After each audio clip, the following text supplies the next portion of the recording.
आचार्य चाणक्य ने नीति शास्त्रों में मनुष्य के सफल और सुखी जीवन के कई उपाय बताए हैं।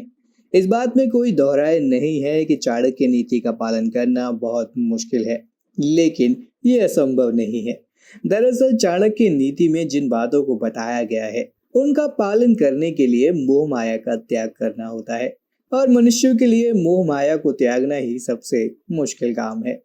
जो लोग आचार्य चाणक्य की नीतियों का पालन शुरू कर देते हैं, तो निश्चित रूप से उन लोगों को जीवन में किसी भी तरह की परेशानी का सामना नहीं करना पड़ता, या फिर कहें उनका जीवन पूरी तरह से बदल जाता है। इस सिलसिले में आज हम आपको आचार्य चाणक्य द्वारा बताई गई कुछ ऐसी बातों को बताने वाले हैं जो हमारे सफल जीवन के लिए बहुत जरूरी हैं। तो दोस्तों, अगर आप भी जानना चाहते हैं कि वो कौन सी बातें हैं, तो बने रहें हमारे साथ इस वीडियो के अंत तक। दोस्तों, आचार्य चाणक्य ने कहा है कि मनुष्यों को दूसरों के दोष ढूंढने में समय व्यर्थ नहीं करना चाहिए। इससे खुद में सुधार की उम्मीदें खत्म हो जाती हैं। आचार्य चाणक्य एक महान विद्वान थे, जिनमें मनुष्य के स्वभाव को पहचानने की जबरदस्त शक्ति थी। इस सिलसिले में उन्होंने बताया कि मनुष्य अपने जीवन का ज्यादातर समय दूसरों की कमियां या दोष ढूंढने में खराब कर देता है। ऐसा करने की वजह से मनुष्य अपने अंदर कोई भी सुधार नहीं कर पाता। चाणक्य नीति के अनुसार जो लोग दूसरों के दोष ढूंढने का कार्य करते हैं, उन्हें अपने अंदर कोई कमी दिखाई नहीं देती। यही वजह है कि उनके अंदर जो सुधार होने चाहिए थे, वह नहीं हो पाते हैं। दोस्तों, यदि असल जीवन की बात की जाए तो हम ऐसे कई लोगों के बारे में जानते होंगे जो अपनी कमियों में सुधार करने के बजाय दूसरों की कमियां निकालते रहते हो।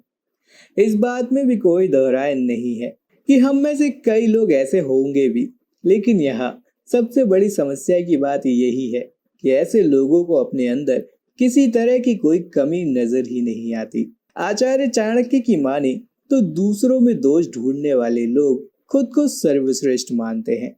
वही आचार्य चाणक्य कहते हैं कि ऐसा करने वाले लोगों की प्रवृत्ति ही ऐसी बन जाती है कि वे सिर्फ दूसरों की कमियां निकालते हैं, और एक समय के बाद ऐसे लोगों से सभी लोग दूरियां बनाने लगते हैं। दोस्तों, हर कोई अपने जीवन में एक ऐसे व्यक्ति से जरूर मिलता है जिसे इधर उधर की बात करना पसंद होता है, या कहें कि उनकी आदत होती है। कहा जाता है कि ऐसे लोग कभी भी किसी के शुभ चिंतक नहीं हो सकते। दोस्तों, ऐसे लोगों को लेकर आचार्य चाणक्य ने नीति शास्त्र में एक श्लोक के माध्यम से ऐसे लोगों के बारे में बताया है जो दूसरों की कमियां निकालते हैं या उनकी चुगली करने का कार्य करते हैं। तो ऐसे लोगों को लेकर आचार्य चाणक्य ने कहा है, पिशुना श्रोता पुत्र दाररपि त्यज्यते। कहने का अर्थ है कि जो व्यक्ति इधर उधर की लगाकर परस्पर झगड़ा पैदा करने का कार्य करता है, ऐसे चुगलखोर व्यक्ति को उसके पुत्र और पत्नी भी त्याग देते हैं, यानी कि उसकी परवाह करना छोड़ देते हैं। इसलिए चाणक्य कहते हैं कि कभी भी किसी की चुगली नहीं करनी चाहिए और उनकी कमियां नहीं निकालनी चाहिए, क्योंकि इससे उस इंसान का कुछ नहीं जाता, लेकिन हमारे चरित्र पर कई तरह के सवाल उठने लगते हैं जो शायद ही किसी को स्वीकार्य हो। तो दोस्तों, इस पर आपकी क्या राय है, हमें कमेंट करके जरूर बताएं। वीडियो अगर आपको पसंद आया हो तो वीडियो को ज्यादा से ज्यादा लाइक और शेयर करें। चैनल को अगर आपने अभी तक सब्सक्राइब नहीं किया है तो चैनल को सब्सक्राइब करें और जुड़ें हमारे चैनल दैविक गुरु के साथ ऐसे ही और भी वीडियोस को देखने के लिए। धन्यवाद।